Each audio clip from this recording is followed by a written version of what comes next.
Hello everyone, I'm Carolina and today I'm showing you how to sew this kind of elastic tunnel on a sleeve. If you want to check out my sewing patterns, you can have a look at my website studiocarolinashear.com. I'm going to link it down below in the description as well. And if you want to connect with me on Instagram, you'll find me at studiocarolinashear, so same name as here. I'll start with a sleeve piece and a bottom sleeve piece. I'm using an erasable marker and a ruler to mark where I attach my bottom sleeve on my sleeve piece. I'm doing 2 centimeters from the edge. You can play around with the dimensions of the tunnel width based on the width of the elastic used. The width that I used in the video is good for an elastic between 1 to 1.5 centimeters wide. Then I'll pin my bottom sleeve piece upside down to the sleeve, aligning my edge with the marks, right sides facing each other. I'll sew this with 2.5 centimeter seam allowance. That's 5 millimeters on my bottom sleeve piece and 2.5 centimeters on my sleeve piece. Then I'll iron the longer seam allowance up so that it's edge to edge with the shorter seam allowance.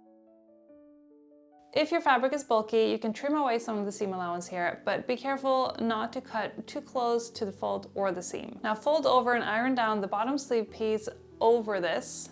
This is now what the inside of your sleeve looks like, and you can already see the tunnel taking form. Then top stitch this down 2 millimeters from the folded edge to close the tunnel. Measure out the length of the elastic needed. For this video, I am doing it on my bicep, but you can also do it on your wrist like I have here. Attach a safety pin to the end of the elastic and feed it through the tunnel. Pin across at the ends to secure the elastic in place as you're working, and make sure that the elastic doesn't twist or fold in the tunnel as you're pulling.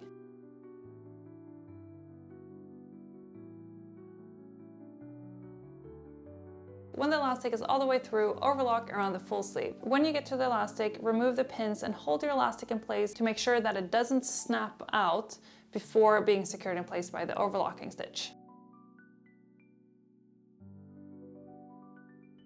Now I'll prepare my hem at the bottom sleeve by ironing down a double fold.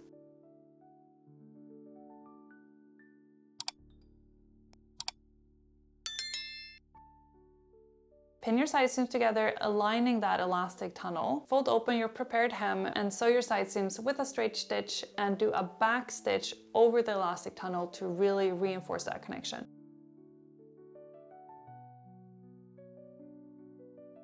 Iron the seam open and then fold back over your double folded hem, iron it in place, and then stitch your hem. I added some gathers on my shoulders as well, but there you go. That's how you sew a beautiful elastic tunnel on a sleeve. And again, this works really well for an elastic tunnel on either the wrist or the bicep of a sleeve, really. It's completely up to you. Anyway, thank you so much for watching. I hope you found this video helpful. Please like and subscribe. It really helps me out, and I'll talk to you guys later. Bye!